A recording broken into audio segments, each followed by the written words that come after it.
Où courez-vous donc, Marie-Clotilde, en ce bel après-midi d'été? Au presbytère, mon cher, au presbytère. On y compte, mon ami, on y compte. Mais qui compte quoi? Suivez-moi, je vous emmène. Voici monsieur Jean-Claude, il garde le savoir, et à 2 pas de là, Valérie, relieuse, habille les grimoires. C'est un jardin presque secret, où l'on vient écouter plein de belles histoires. Monsieur de La Fontaine y croise sans s'offusquer le diable qui se glisse dans les cartes à jouer. Renarde, cette maison n'est pas à toi. Je t'ordonne donc de sortir, les pattes en l'air, pas d'entourloupe.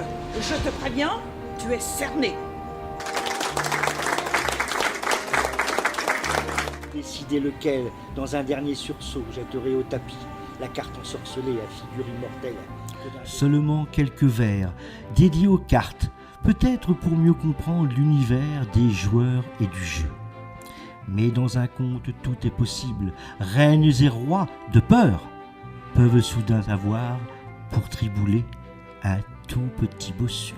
Ça disait quelque chose comme ça. Un rêve m'a dit une chose étrange, un secret de Dieu qu'on n'a jamais su. Les petits bossus sont de petits anges qui cachent leurs ailes sous leur pardessus. Regardez, regardez Raymond Fontenay.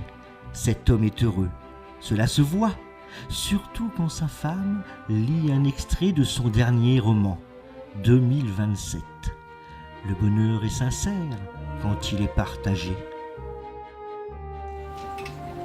De la terrasse pavée qui s'étalait entre les 2 bâtiments principaux, 5 marches permettaient de descendre à une petite plateforme surmontée d'une pergola coiffée par le feuillage touffu d'une vigne centenaire. D'un coup, traversons le jardin pour y cueillir d'autres histoires sous les arbres presque centenaires. Alors vous n'étiez pas là tout à l'heure. Les teux, ce sont des lutins.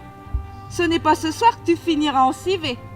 Prends garde où tu mets les pattes dorénavant. Tu ne pourras pas toujours compter sur moi. On y découvre des lutins apportés par un drôle de pantin. Celle qui compte a le pouvoir d'être une fée dans un miroir. Dans le jardin du presbytère, il y a des poiriers en espalier.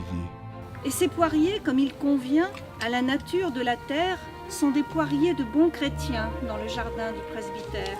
Notre curé mange les fruits piochés par les merles et les abeilles, puis en emporte à l'évêché, les plus beaux dans une corbeille. Je ne sais pas ce qu'il retient d'en envoyer au Saint-Père. Il y a tellement de poires de bons chrétiens dans le jardin du presbytère. Il n'avait pas vraiment le cœur à l'ouvrage. Heureusement, sa dévouée servante, Antoinette, malgré la mauvaise nouvelle... Ainsi l'après-midi se passe.